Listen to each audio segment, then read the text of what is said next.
আজকে সূর্য কি পশ্চিম দিকে উঠেছে নাকি? দরজা তুমি খুললে যে? পিয়াসা জবাব না দিয়ে ফুলের তোড়াটা সোফার উপর রেখে ছুটে পালাতে যায়। পিয়াসা পালানোর আগে আশার বলল। আমাকে এক গ্লাস বরফ শীতল পানি খাও তো পিয়াসা।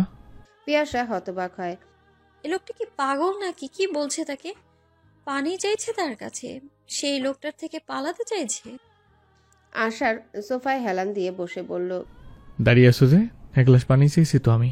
পিয়াসা টলমল পায়ে ফ্রিজের দিকে এগিয়ে যায়। পুরো বাড়ির সবাই নিশ্চয়ই এখন গভীর ঘুমে আচ্ছন্ন, অথচ এই মানুষটা এখন ঘরে ফিরলো। কে জানে কি করে সারাদিন। নিশ্চয়ই টোটো কোম্পানির ম্যানেজারের চাইতে নির্জন ভাই ভালো। অন্তত রাস্তায় রাস্তায় ঘুরে তো বেড়ায় না। সাত পাঁচ ভাবতে ভাবতে পিয়াসা পানি এনে দেয়। আশার ভীষণ সহজ ব্যবহার করছে তার সাথে। হুট করে পিয়াসার মনে হলো এমনও তো হতে পারে হয়তো ওনার এই ব্যাপারটা মনে নেই। অনেক বছর আগের ব্যাপার, পিয়াসার জন্য লজ্জাজনক ছিল বলে তার মনে আছে। ওনার জন্য তো না। হয়তো উনি সেসব ভুলে গেছেন। তা না হলে এরকম স্বাভাবিকভাবে কথা বলতো না। নিজের এলোমেলো ভাবনার মধ্যেই আশার বলল। মা বোধহয় ঘুমিয়ে পড়েছে, মায়ের শরীরটা ভালো যাচ্ছে না কয়েকদিন ধরে। তুমি কি আমার খাবারটা গরম করে দিতে পারবে? পিয়াসার ভীষণ রাগ হলো। এই লোক কি ভেবেছে তাকে একটার পর একটা ফরমায়েশ দিয়ে যাচ্ছে। স্পষ্ট গলায় পিয়াসা বলল। না, পারবো না, পড়া আছে আমার। আশা দীর্ঘ নিঃশ্বাস ফেলে সোফায় শুয়ে বলল। ঠিক আছে যাও, আমি না হয় না খেয়ে থাকলাম, তাতে কার কি যায় এসে। আজকাল মানুষের মন থেকে মায়া দয়া মমতা সব উঠে যাচ্ছে। পিয়াসা চলে যেতে নিল। আশারের কথা শুনে তার গা জ্বলে গেল যেন। একবার ভাবলো খাবারটা গরম করে দিবে, পরক্ষণেই মত বদলালো। তাকে এত কথা বলেছে যখন, সেও খাবার গরম করে দিবে না। তার কিসের এত দায়? পিয়াসা নিজের রুমে ঢুকে দরজা বন্ধ করে দিল। 2টো বেজে আসতে পিয়াসা উঠে পড়ে ঘুমানোর জন্যে। দরজার নিচ দিয়ে বসার ঘরের আলো আসছে পিয়াসার রুমে। পিয়াসা বিরক্ত হলো। এ লোকটা লাইট অফ না করেই চলে গেছে, অদ্ভুত লোক। দরজা খুলে পিয়াসা বের হলো লাইট অফ করতে। বের হয়ে দেখে আশার সোফায় ওভাবেই শুয়ে আছে। পিয়াসা ভালো করে তাকায় আশারের দিকে। এ লোকটার চেহারা কেমন বন্য প্রাণীর মতো। মুখ ভর্তি চাপদাড়ি, সিগারেটে পোড়া ঠোঁট, শ্যামলা চেহারায় কেমন রুক্ষতার স্পষ্ট ছাপ। এর তুলনায় নির্জন ভাইয়ের চেহারাটা ভীষণ শান্ত, কোমল। দেখলেই মনে হয় ভীষণ শান্ত, ভদ্র একটা মানুষ। আর ওনাকে দেখলে মনে হয় এক্ষুনি বুঝে পকেট থেকে ছুরি বের করে বলবে, কি আছে পকেটে বের কর। পিয়াসা ভেবে পায় না ওনার বাবা মা এত ভালো, অথচ তাদের ছেলে হয়ে এই লোক এমন বন্য হলো কিভাবে। দেখতেও যেমন লম্বা তাল গাছের মতো, কথাবার্তাও বন্য। নয়তো একটা মেয়েকে কিভাবে কেউ এভাবে কথা বলতে পারে। পিয়াসা লাইট অফ করে চলে যাচ্ছিল। আশার ডেকে বলল। দিলে না তো খাবার? ঠিক আছে দিও না, না খেয়ে থাকবো। সকাল হলেই মাকে বলবো। মা যার প্রশংসায় পঞ্চম মুখে বলে, একবারে পরীর মতো একটা মেয়ে, এত মিষ্টি এত সুইট। তার সেই মিষ্টি মেয়ের ভেতরটা একেবারে কল্লার মতো মিষ্টি। পিয়াসা লাইট অন করে বলল। আমি করলার মতো মিষ্টি। আপনি নিজে কি একটা বন্য। আশার হেসে ফেলে পিয়াসার কথা শুনে। এই মেয়েটা তার ভয়ে রুমের ভেতর নিজেকে আটকে রেখেছে। সে যদি নিজ থেকে ব্যাপারটা সহজ না করে তাহলে পিয়াসা এখনো স্বাভাবিকভাবে থাকতে পারবে না। এই জন্য আশার সিদ্ধান্ত নিল পিয়াসার সাথে সে অনেক কথা বলবে, ভীষণ বিরক্ত করবে। তাতে মেয়েটার মনের ভিতর থেকে ভয় দূর হবে। বাবা মাকে ছেড়ে এখানে এসে সবার সাথে যদি মিশতে না পারে, একা দিন কাটায়, তাহলে ওর মন খারাপ থাকবে। তাছাড়া আগামীকাল থেকে আশারকে দেখলেও আরও ভড়কে যাবে। আজকে কিছুটা স্বাভাবিক করতে হবে। এই ভাবনা থেকে আশার মাকে বলেছিল আজ আর তার জন্য অপেক্ষা না করতে। পিয়াসার নাকের ডগা রাগে লাল হয়ে আছে যেন পাকা টমেটো। আশার মনে মনে বলল। ইস, কই তোর রে আমার, কি মিষ্টি লাগে তোমাকে। পিয়াসা গজগজ করে রান্নাঘরে গেল। এত বিরক্ত লাগছে তার এখন। সে এদের বাড়ির সব কিছু থেকে দূরে থাকতে চায়, অথচ এখন তাকে রান্নাঘরে গিয়ে খাবার গরম করতে হচ্ছে। মাছ রান্না করা হচ্ছে, সাথে শুটকি ভর্তার পাতলা ডাল। পিয়াসা সব রেডি করে টেবিলে দিয়ে আশারকে বলল। যান, খাবার রেখে এসেছি, আমি যাচ্ছি এবার। তুমি কোথায় যাচ্ছ? ম্যানার জানো না কাউকে একা খেতে দিতে নেই, সাথে রাখতে হয়, এটা ওটা এগিয়ে দিতে হয়। পিয়াসা চোখ বড় বড় করে তাকায়। আশার পাত্তা না দিয়ে বলল। পিয়াসা, চট করে পেঁয়াজ মরিচ দিয়ে একটা ডিম ভেজে ফেলতো, তরকারি এসব খেতে ইচ্ছা করছে না আমার। পিয়াসার মাথা গরম হয়ে গেল। রাগান্বিত হয়ে বলল। আপনার সমস্যাটা কি? এমন কেন করছেন? আশার মুচকি হেসে বলল। রাগ করেছো? বুঝতে পেরেছি। তুমি ডিম ভাজতে জানো না তাই না? দেখেই বোঝা যায় তুমি তেমন একটা কিছুই পারো না। পিয়াসা বিরক্তি নিয়ে ডিম ভাজি করতে যায়। পিয়াসা ডিম ভেজে প্লেটে দিল, তারপরে একটা চেয়ার টেনে পাশে বসে বলল। আর কিছু? একটু মাছের ঝোল দাও তো, ওই পেটির মাছটা দাও। পিয়াসা হতভম্ব হয়ে বলল। আপনি না বললেন মাছ খাবেন না, তরকারি ভালো লাগছে না, এখন আবার বলছেন মাছ দিতে। তখন ভালো লাগেনি, এখন ভালো লাগবে মনে হচ্ছে। পিয়াসা কথা বাড়ালো না, চুপচাপ যা করতে বলছে তাই করে গেল। খাওয়ার পর পিয়াসা আর এক সেকেন্ডও দাঁড়ালো না, সোজা রুমে ঢুকে গেল। আশার মুচকি এসে নিজের রুমের দিকে গেল। কালকে পিয়াসার রিয়াকশন কি হবে তা ভেবে আশারের হাসি পাচ্ছে। গুনগুন করে গান গাইতে গাইতে আশার রুমে ঢুকে শুয়ে পড়ে। সাত সকালটা ঝুনি শুরু হয় সাজগোজ দিয়ে। 2 ঠোঁট ভর্তি করে ঝুনি লিপস্টিক দিল, একেবারে হট পিঙ্ক কালার লিপস্টিক। চোখ বন্ধ করে ঝুনি লিপস্টিকের ঘ্রাণ শুকে। লিপস্টিক থেকে কেমন বাটারের স্মেল আসছে। ঝুনির মনটা আনন্দিত হয়ে ওঠে। আশার মামার মনটা বড়, একেবারে বঙ্গোপসাগরের মতো বিশাল। এত দামি লিপস্টিক সবাই আনতে পারে না। মীরা আসলো চায়ের কথা বলতে। ঝুনিকে লিপস্টিক দিতে দেখে বলল, নতুন লিপস্টিক কিনছেন নাকি খালা? ঝুনি ঠোঁট বাঁকিয়ে বলল, কেন, কোনো দরকার? মীরা হাত বাড়িয়ে লিপস্টিকটা নেয়। লিপস্টিকের নাম দেখে মীরা শখ খায়, যেন চমকে উঠে বলে, এই লিপস্টিক আপনি কোথায় পেলেন? ঝুনি তীক্ষ্ণ দৃষ্টিতে তাকায় মীরার দিকে। মীরার প্রশ্নের মানে বুঝতে পারছে না ঝুনি। যেখানে পাই। তোর কি? মীরা স্তম্ভিত হয়ে বলল, এইটা ব্যাকের লিপস্টিক খালা, এটার দাম 2000 টাকার উপরে। এত দামি লিপস্টিক তো আপনি কিনেন না, এমনকি আমরা নিজেরাও তো কিনি না। দামের কথা শুনে ঝুনি ভিমরি খায়। এত দামি লিপস্টিক! মীরা থমথমে মুখে চলে যায়। খবরটা গিয়ে মায়ের কাছে পৌঁছে দিতে হবে। এই বাড়িতে যেখানে যা ঘটে সবকিছু 3 বোন গুরুত্ব সহকারে মায়ের কানে পৌঁছে দেয়। ঝুনি শুকনো মুখে অপেক্ষা করতে লাগলো আষাঢ়ের জন্য। এত দাম লিপস্টিক আনার কি দরকার ছিল? পিয়াসা, পিঙ্কি, মিনি যখন কোচিং এর উদ্দেশ্যে বের হলো, আশারকে দেখলো পাড়ার মোড়ের চায়ের দোকানের সামনে বসা সিগারেট হাতে নিয়ে। তার দুই পাশে উৎসুক জনতা অধীর আগ্রহ নিয়ে তার কথা শুনছে। মিনি পিঙ্কিকে বলল, ভাইয়া কি এখানে ভাষণ দিচ্ছে নাকি রে? পিয়াসা বিড়বিড় করে বলল, গরিবের 7ই মার্চে ভাষণ দিচ্ছে উনি।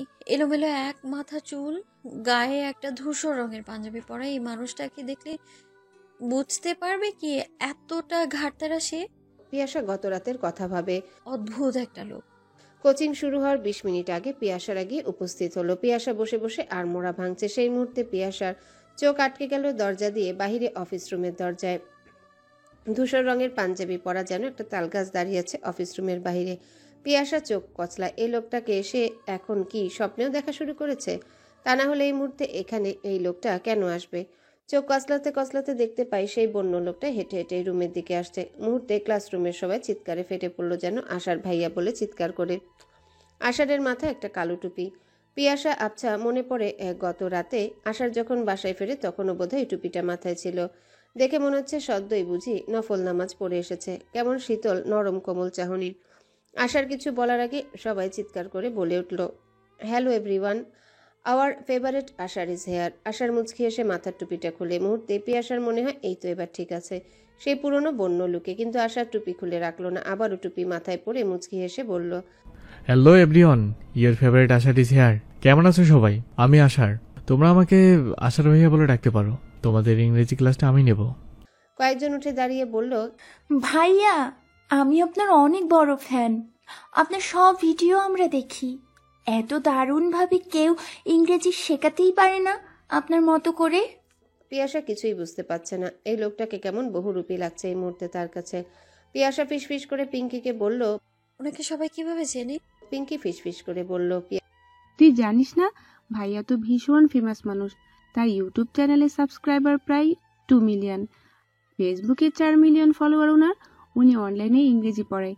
ভাইয়ের সব ভিডিওর প্রথম কথা এটাই থাকে, এই জন্য উনি বলার আগেই সবাই বলা শুরু করে। শুনিসনি? পিয়াসা চুপসে যায়। এই লোকটা এখন থেকে এইখানে আসবে নাকি? কেমন বিরক্তিকর লাগছে পিয়াসার কাছে। আশার একবার পিয়াসার দিকে তাকালো। পুরোটা সময় পিয়াসা মুখ গম্ভীর করে বসেছিল। পিয়াসার কথা ভেবেই আশার প্রথমে রাজি হয়নি ক্লাস নিতে এবছর।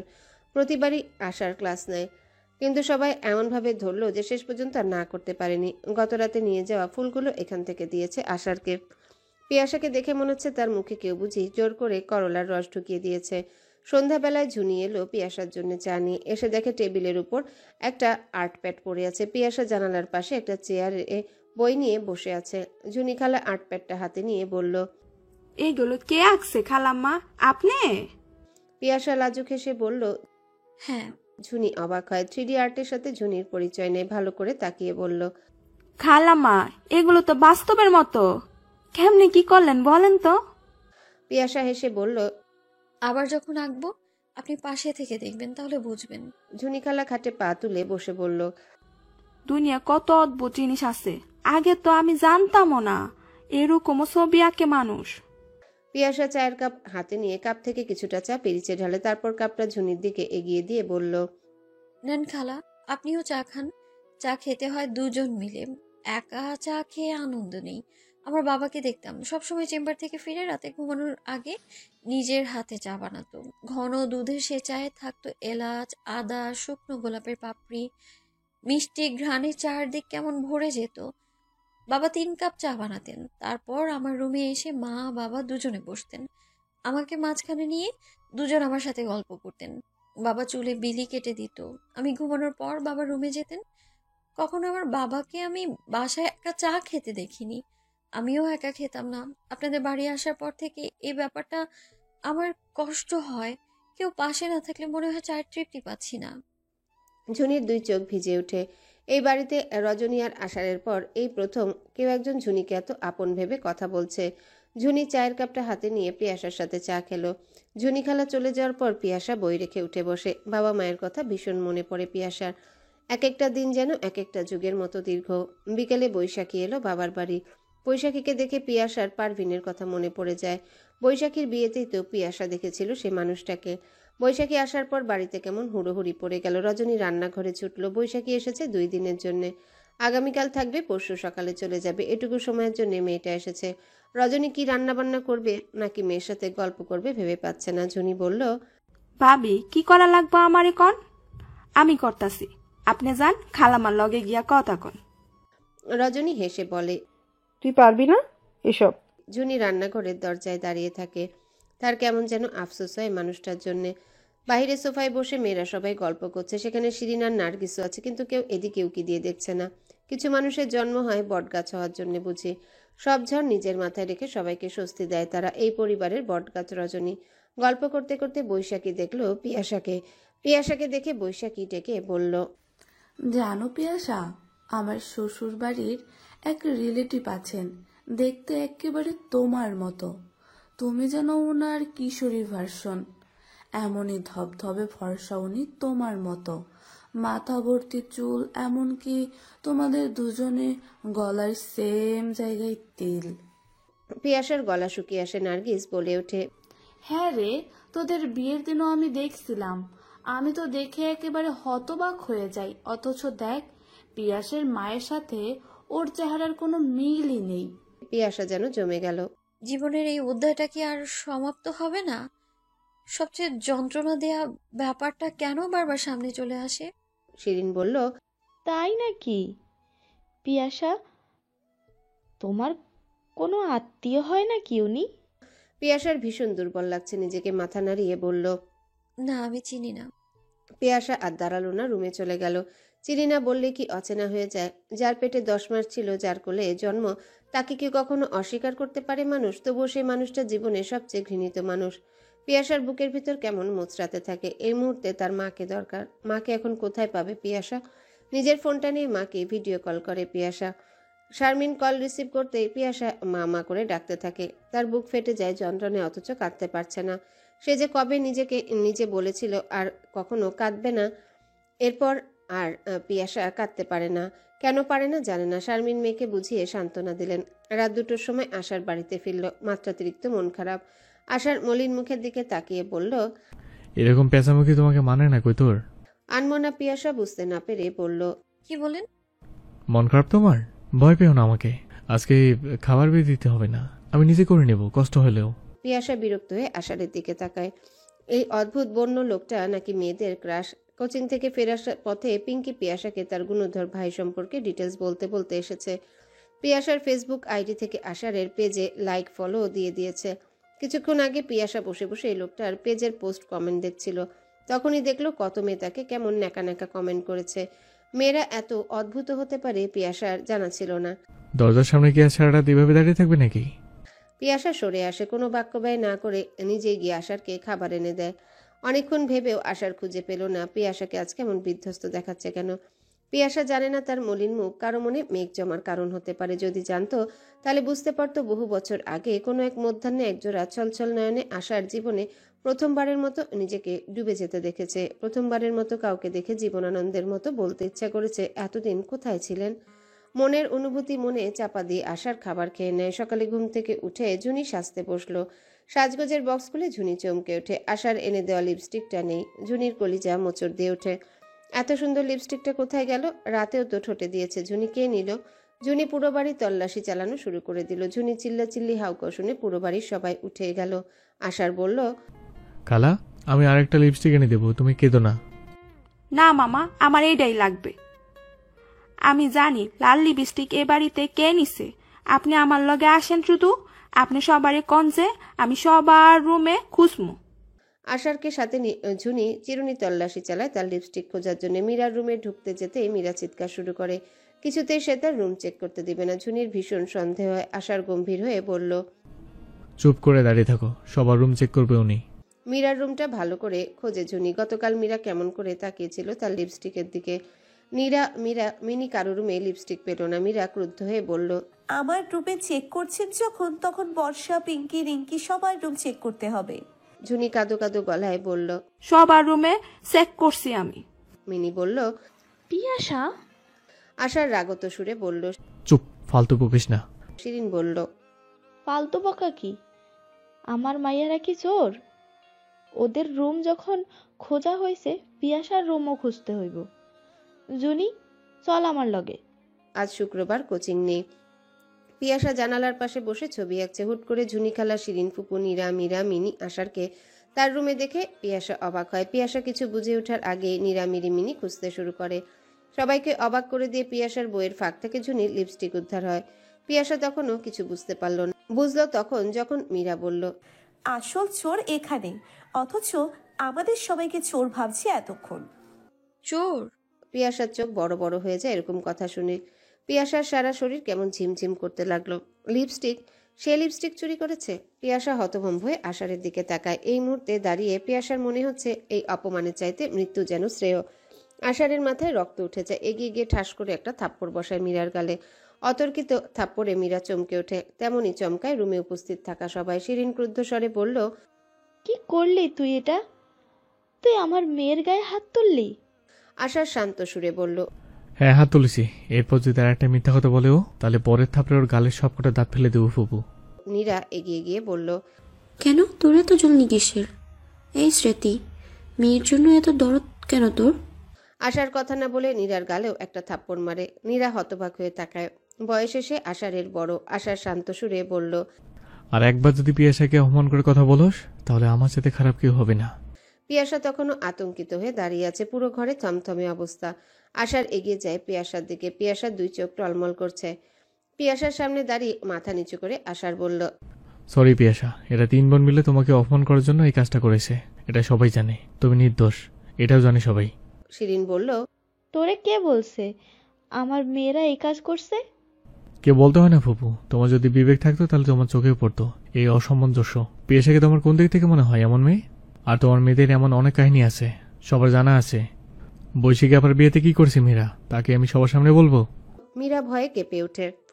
আশার সেদিন দেখে ফেলেছিল মীরা যখন বৈশাখীর জন্য কেনা ব্র্যান্ডে জুতা জোড়া নিজের রুমে নিয়ে যাচ্ছিল।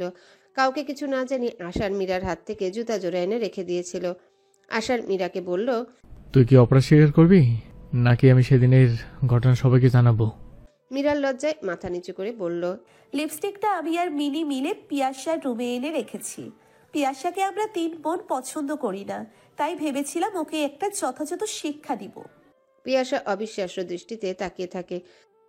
তাকে নিয়েও কেউ এরকম নোংরা চক্রান্ত করতে পারে? সে তো এদের সাত পাচ্ছে থাকে না, ওদের সাথে কথাও বলে না, এই রুমেই থাকে সারাক্ষণ।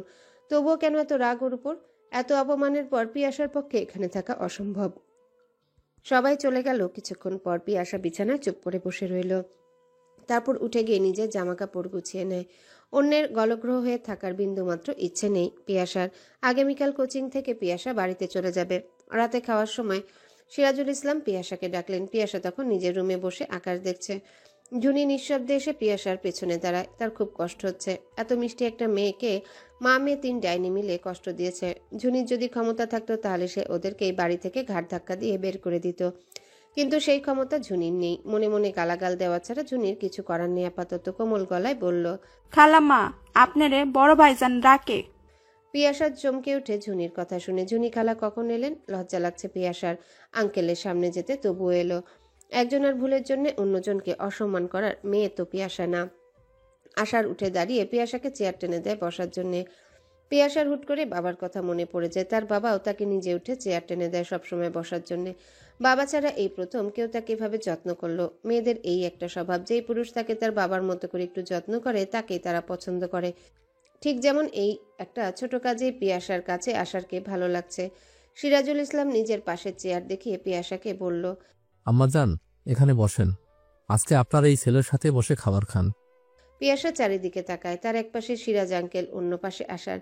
টেবিলে শিরিন আন্টি, নীরা, মীরা, মিনিও আছে, নির্জন আছে, মহুয়া বেগম আছে, মিরাজ আঙ্কেলও আছে।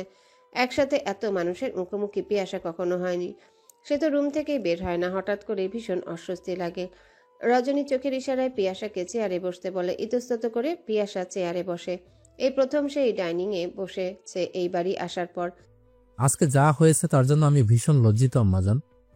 আমার বাড়ির মানুষ যে তোমার সাথে এরকম জঘন্য একটা কাজ করতে পারে আমার ভাবনায়ও ছিল না।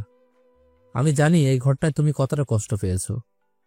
বাবা মাকে ছেড়ে এখানে এসেছো, এখানে সবাই তোমাকে আপন করে না নিয়ে উল্টো আঘাত দিল। তুমি ব্যাগ গুছিয়ে নিয়েছো কষ্ট পেয়ে। আম্মাজান তুমি যদি এখান থেকে রাগ করে চলে যাও, আমি যে তোমার বাবার কাছে ভীষণ ছোট হয়ে যাব। আমি বড় মুখ করে তোমাকে এনেছি এই বাড়িতে। আমার বন্ধুকে কথা দিয়েছিলাম তার মতো করে তার মেয়ের খেয়াল রাখবো আমি, অথচ আমি তা পারিনি আম্মাজান। তোমার এই ছেলেটা তোমার কাছে ক্ষমা চাচ্ছে, তুমি কি তাকে ক্ষমা করে এই বাড়িতে থেকে যাবে? আমি কথা দিচ্ছি, এরপর যেই তোমাকে অপমানিত করতে চাইবে আমি তাকে এই বাড়ি থেকে বের করে দিব। নার্গিস স্বামীর পাতে খাবার তুলে দিচ্ছিল। বড় ভাসুরের এসব আদিক্ষেতা দেখে তার ভীষণ বিরক্ত লাগলো। মিরাজুল ইসলাম বলল, পিয়াসা, আমরা সবাই ভীষণ লজ্জিত। তুমি এখান থেকে চলে গেলে তোমার বাবা মায়ের সাথে আমার ভাই ভাবির যেই আন্তরিক সম্পর্ক তা ভেঙে যাবে। পিয়াসা কি বলবে ভেবে পায় না। তার কি বলা উচিত এখন? সে এদিক ওদিক তাকে রজনীর দিকে তাকায়। রজনীর 2 চোখ টলমল করছে। পিয়াসার হুট করে মনে হলো সে চলে গেলে এই মানুষটা খুব কষ্ট পাবে। কি মনে করে যেন আশারের দিকে তাকায় পিয়াসা। সে সিদ্ধান্ত নিতে পারছে না। আশার তার দিকে ভরসার দৃষ্টিতে তাকায়। পিয়াসার মনে হলো এই মানুষটা আজকে যেভাবে তার জন্য ফাইট করেছে এরকম কেউ কখনো করেনি তার জন্য। নিজের সিদ্ধান্ত পরিবর্তন করলো পিয়াসা। তার জন্য বাবা মায়ের এত বছরের বন্ধুত্ব নষ্ট হোক সে চায় না। মানুষ হারানোর যন্ত্রণা অনেক। যারা তার সাথে অন্যায় করেছে তাদের জন্যে, যারা ভালোবাসে তাদের কেন ছেড়ে যাবে? মহুয়া বেগমের ভীষণ রাগ হলো তার 2 ছেলের কথা শুনে। তার মেয়ে নাতনিকে নিয়ে এরকম কথা বলল ছেলেরা। সিরাজুল ইসলাম পিয়াসকে বলল, আম্মাজান তুমি আজকের থেকে আমাদের সাথে বসে খাওয়া দাওয়া করবে সব বেলা। নিজেকে আর একা রুমে বন্দি করে রাখবে না। আমি আমার পাশের চেয়ারে তোমাকে যেন পাই প্রতিদিন প্রতিবেলা খাবারের সময়। পিয়াস কিছু বলল না। রাতে শোয়ার সময় মহুয়া বেগম সিরাজুল ইসলামকে ডেকে পাঠালেন। সিরাজুল ইসলাম মায়ের রুমে ঢুকতে দেখেন শিরিন বসে বসে প্যাচ করে কাঁদছে। বিরক্তিতে সিরাজুল ইসলামের ভ্রু কুঁচকে গেল। তার এই বোনটা যে ভীষণ ঝামেলা করার তা তিনি জানেন। মহুয়া বেগম বললেন, তুই কারে বাড়ি থেকে বের করে দিবি বলছস? ওই মাইয়া কে? আজকে আর সিরাজুল ইসলাম চুপ থাকতে পারলেন না। এরা এত ছোট লোকের মতো কাজ করে আবার কিভাবে বড় গলায় কথা বলে? মায়ের মুখের উপর সিরাজুল ইসলাম বলল, আপনার মেয়ে আর আপনার নাতনিদের, ওরা যদি আর একবার কারোর সাথে কোনো অপরাধ করে আমি নিজে ওদের বের করে দিব। আপনি বলবেন আপনার বাড়ি, তাহলে সেদিনই আমি বের হয়ে যাব আমার সপরিবারে। এত বছর ধরে আপনার মেয়ে আর নাতনিদের সব অন্যায় অপরাধ মেনে নিয়েছি। সবসময় নিজের স্ত্রী সন্তানকে শাসন করেছি। আজ মনে হচ্ছে আগেই যদি এদের এই বাড়ি থেকে বের করে দিতাম অথবা নিজে চলে যেতাম তাহলে অন্তত মনে শান্তি পেতাম। না পেলাম নিজে কোনো শান্তি, না দিতে পারলাম স্ত্রীকে সুখ। শুধু সবসময় আপনার মতামতকে প্রাধান্য দিয়ে গেছি। আপনিও বুড়ো হয়েছেন, আমরাও এখন বুড়ো হয়েছি মা। এখনো কি চান আপনার আসলে বাধা থাকি? আমার সত্যি এসব আর ভালো লাগছে না।